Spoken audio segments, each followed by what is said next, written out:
So, kamusta po mga ka-Streetwise? Ako po si Takeru Miyamoto at welcome po sa aking munting channel. So, mga kababayan, nagsalita na po itong si Ombudsman Rimulya tungkol nga dito sa mga pinagkakalat nga po ng mga bobong mga DDS na siya daw po ay na-ospital. So, syempre, as usual, di ba dahil nga sa mga bobo itong mga putang ng mga DDS na to, hindi naman sila naniniwala. Kasi bakit daw text message? No? Pero in the first place mga kababayan, sila yung nambintang na na-ospital si Boying Rimulya. No, na wala naman silang ebidensya. O, di ba? So, bago natin pag-usapan yung ginawang katarantaduan ng mga bobong mga DDS na to, no? So, panoorin muna natin tong report ng News 5 tungkol nga dito sa response nga po ni Ombudsman Rimulya tungkol nga dito sa siya daw po ay na-ospital. Pinabulaanan ni Ombudsman Boying Rimulya ang kumakalat na impormasyon online na sinugod siya sa ospital. Hindi nagpaunlak ng panayam sa News 5 si Rimulya pero sa isang text message, sinabi niyang mabuti ang kanyang kalagayan. Nauna na rin tinawag na fake news ni Assistant Ombudsman Miko Clavano ang balita tungkol kay Rimulya. Kwento pa ni Clavano, kumain pa nga ng sinigang na maya-maya si Rimulya kaninang almusal. O, ayan na. So, ngayon, syempre, sumagot tong mga bobong mga DDS na, sige nga, papreskon ka nga. O bakit hindi ka nagpakita sa video? Bakit text message lang? O, so ang point natin dito mga kababayan, bakit yung iniistorbo yung tao na ngayon nga po ay bakasyon? Bakasyon po sa lahat ng ahensya ng gobyerno ngayon, mga tanga ba kayo? Pero yung paggagawa nyo ng fake news, walang bakasyon na. O, mahiya naman kayo. Pero by the way, no, yung sinasabi nga natin kahapon, di ba, si Ombudsman Rimulya nga po, hindi po na-ospital. Kasama niya nga po yung pamilya niya. Ayun ang nakuha nating info kahapon. So ngayon, ang sabi naman po ni John Vic Rimulya, nag-golf daw. Di ba? O nag-golf. O tapos sabi naman po ni Miko Plabano, kumain pa nga daw po ng maya-maya. So ano bang gusto kong sabihin dito? Okay. Tingnan din nyo ganyan po talaga yung propaganda na ginagawa po ng mga bobong mga DDS na to. Mga inutil tong mga hayop na to Tingnan ninyo sila yung magkakalat ng fake news na walang ebidensya. Tapos pag sinagot sila, no, hindi pa rin maniniwala. Parang ganyan po yung pulburon video. Parang ganyan din po yung bangag-bangag. Parang ganyan din po yung yung hair follicle test. 'Di ba ganyan na ganyan din po 'yan Tingnan ninyo humihingi ng hair follicle test itong mga gagong mga DDS na to kay PBBM. Drug test nga daw. Na in the first place, bakit naman sila manghingi ng drug test kay PBBM? Na in the first place naman po, wala naman silang ebidensya na adik yung presidente. Bukod lang doon sa bintang ni Digong. Dapat po kasi kung sino unang mambibintang, sila po magbibigay ng ebidensya. Parang ganito rin po kay Boying Rimulya. Gumawa sila ng fake news. Nung sinagot, hindi pa rin naniwala. Diba? Tapos, ano pa? Diba? Ayun ang point niya Gumawa ng fake news. Nung sinagot, hindi pa rin naniwala. Parang ganoon din po yung pulburon na issue, yung hair follicle test. Gumawa ng fake news na adik ang presidente. Buti nga, hindi sila pinatulan Pag pinatulan yan, hindi pa rin maniniwala yung mga yan. Okay.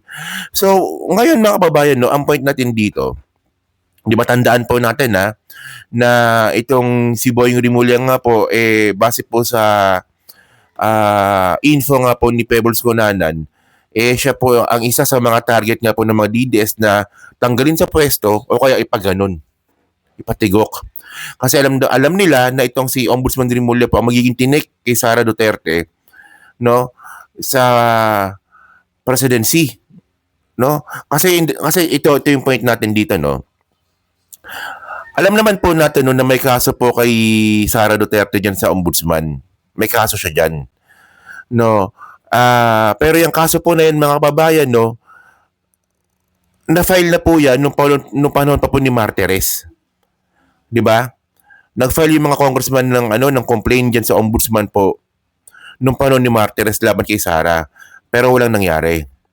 So ngayon, may nag-file na naman po ng panibagong kaso kay Sara.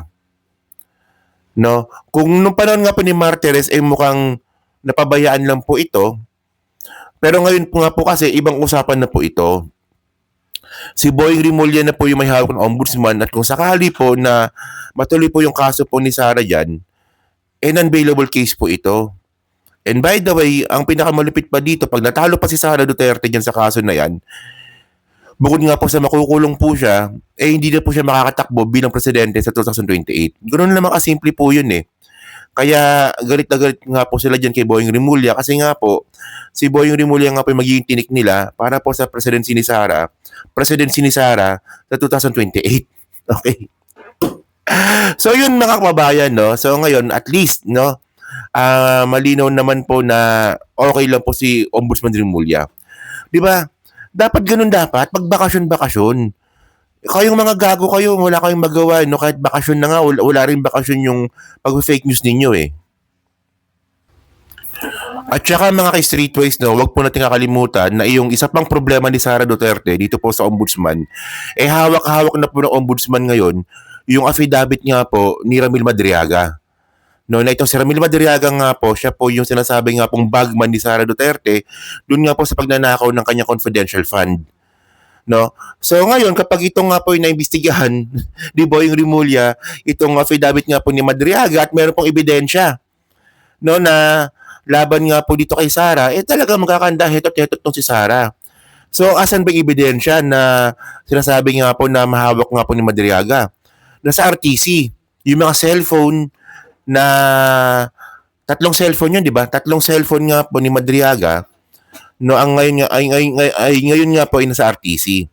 So tandaan po natin no, na ang ombudsman po ay kaya niya pong kunin yan sa RTC para imbestigahan si Sara Duterte. Meron kapangyarihan po yung ombudsman, no, na isabina yung mga cellphone po na yan na kinuha ng RTC, no, na mga cellphone nga po ni Madriaga. So kasi tinan ninyo mga kababayan, no, yung isa sa mga ebidensya nga po na magpapatunay sa affidavit nga po ni Madriaga is yung Facebook mismo ni Madriaga. So anong ginawa ng mga bobong mga DDS? Ni-report. So naging sarado. 'Di ba? Dahil sa report, nasarap nga po yung Facebook ni Madriaga. So ngayon meron pa yung mga cellphone. So yung mga cellphone po na yan, andyan po lahat, yung mga conversation, yung mga call logs, yung mga kausap nga po ni Madriaga, makikita po dyan.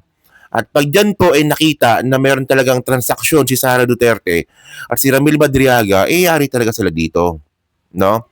At yan po ay nasa kamay po ngayon ng ombudsman. Kaya nga, di ba, nakita ngayon natin, di ba, kakasimula pa lang po ng taon, gumawa na po sila ng fake news laban nga dito kay Ombudsman Rimulya para po mawalan ng credibility yung ombudsman mismo. Lupet, di ba? So yun mga ka-streetways, no, mixing topic lang naman po itong content natin kasi nga po, sinagot na po ni Boying Rimulya yung fake news nga po na nilabas nga po ng mga DDS.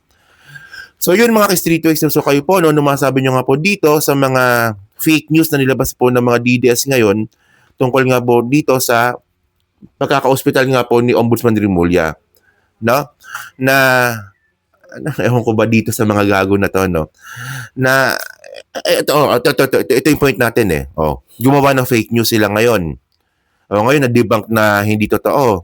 Ang gagawin ng mga DDS, tatalon na lang sila sa panibagong issue. Parang walang nangyari. Di ba? So kayong mga Duterte supporter, tuwan-tuwa kayo na ginaganyan kayo ng mga influencer ninyo. Di ba? Ang bababaw nyo naman.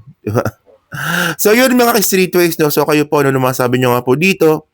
So kayo po ba? Di ba naniniwala po ba kayo na magpapatuloy pa itong mga fake news nga po na to na ikakalat nila laban po kay Ombudsman Rimulya? Okay? So yun, no? So pa-comment lang po sa baba at binabasa ko pong lahat yan. At syempre, sa Team Replay, pa-like, pa-subscribe, di makalabisan, pa-share na rin po ng video po na to. No? Yun. So thank you mga kababayan. Kita na lang ulit tayo sa susunod ring content. So thank you, salamat, and babush!